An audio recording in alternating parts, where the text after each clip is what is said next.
All right, so we're going to look at subtracting polynomials. And subtracting polynomials is the inverse of addition. So we can use a process very similar to what we used for addition, but we've got to realize that grouping becomes very important. So subtracting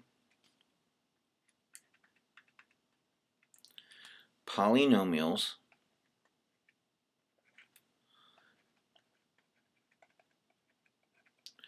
we're going to use the idea that a minus b is the same as a plus negative b.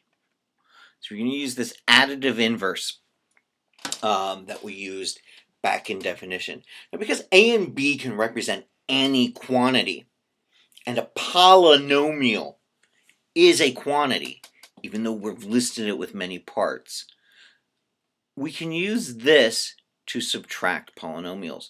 We can then do addition. So if I have a polynomial, what I'm going to do here, so I'm going to say b is going to equal some polynomial. I'm just going to make a polynomial here. And we'll make it 4x squared plus 5x plus 6. Well, negative b is going to equal negative of all of b. And so we have to remember to get our parentheses and pull our parentheses across. So this negative sign has to distribute throughout the polynomial. So it's going to come here and here and here. It's going to distribute to each term. So negative b is equal to, let me change a little bit of color here, negative 4x squared minus 5x minus 6. So this is the approach we're going to take for subtracting polynomials. We're going to treat it as an addition of the additive inverse. We're going to distribute that negative sign through a polynomial. Now, that pattern works out in practice rather neatly. So let's take two polynomials. Let's scroll this up here a bit. We'll take two polynomials, and we're going to subtract them. So first polynomial, I'm going to encase in parentheses here. It's going to be 5x squared plus 3x plus 4. But I want to subtract, and my other polynomial is going to be the 4x squared plus 5x minus 6. Now, I'm going to start this time by doing it in a line, but I'll also do it in column format. I'll do both formats. But by doing it in a line, let me change my colors here. I'm going to bring back, let's see, was this what I was at? 5x squared plus 3x plus 4. I'm dropping the parentheses because there's nothing affecting this grouping here. But now I'm going to have this negative sign come across to each term. So it comes across to the first term here. That's minus 4x squared. As it comes across to the next term here, that's minus 5x. And as it comes across to the very last term,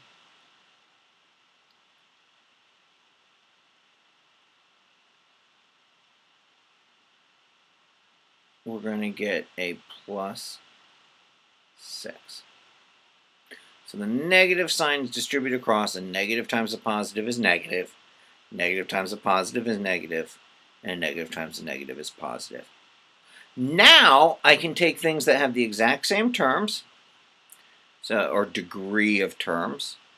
So there is my second degree terms. So I'm going to write those together. 5x squared minus 4x squared. Then here's my first degree terms, plus 3x minus 5x. And then in my 0 degree terms,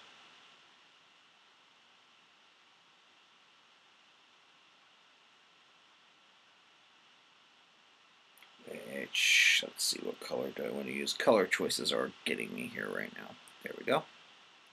So plus 4 plus 6. And now I'll combine the like terms. So we'll make our solution some blue. So 5x squared minus 4x squared is 1x squared. 3x minus 5x is minus 2x. And 4 plus 6 is 10. And so I've subtracted the two polynomials. Now we're going to take the same two here, and we're going to do them in a column. So let me write them down first. 5x squared plus 3x plus 4. Put my negative sign way out here.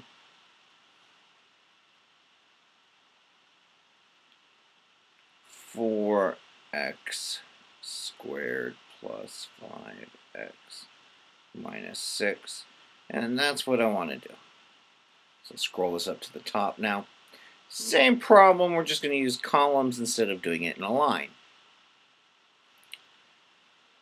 So this negative sign needs to be distributed to each term.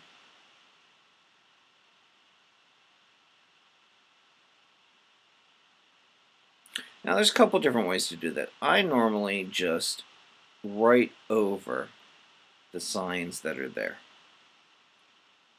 All right, I'll do my distribution by writing over the signs that are there. Some people like writing it over as a separate problem.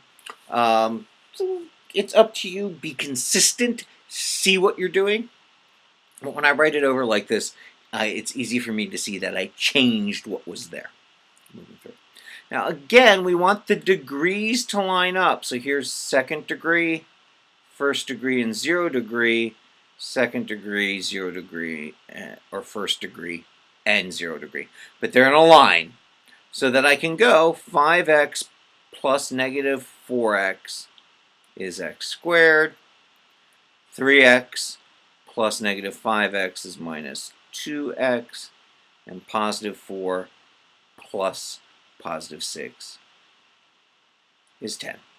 And so by pulling the sign through, I've turned my subtraction into an addition. And so that rule of additive inverses, of taking the negative of the polynomial that we're subtracting, let's just keep everything in an addition. So I said addition and subtraction are related. And this is how we subtract polynomials. Subtracting polynomials happens occasionally, and it'll fall out when your polynomial is replacing some other equation.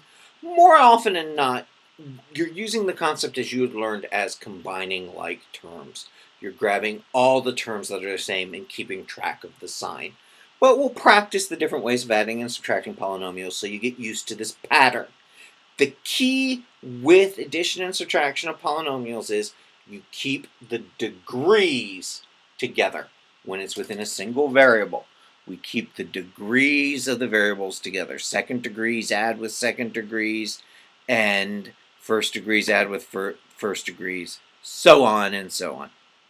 In our next video, we're going to look at multiplying polynomials.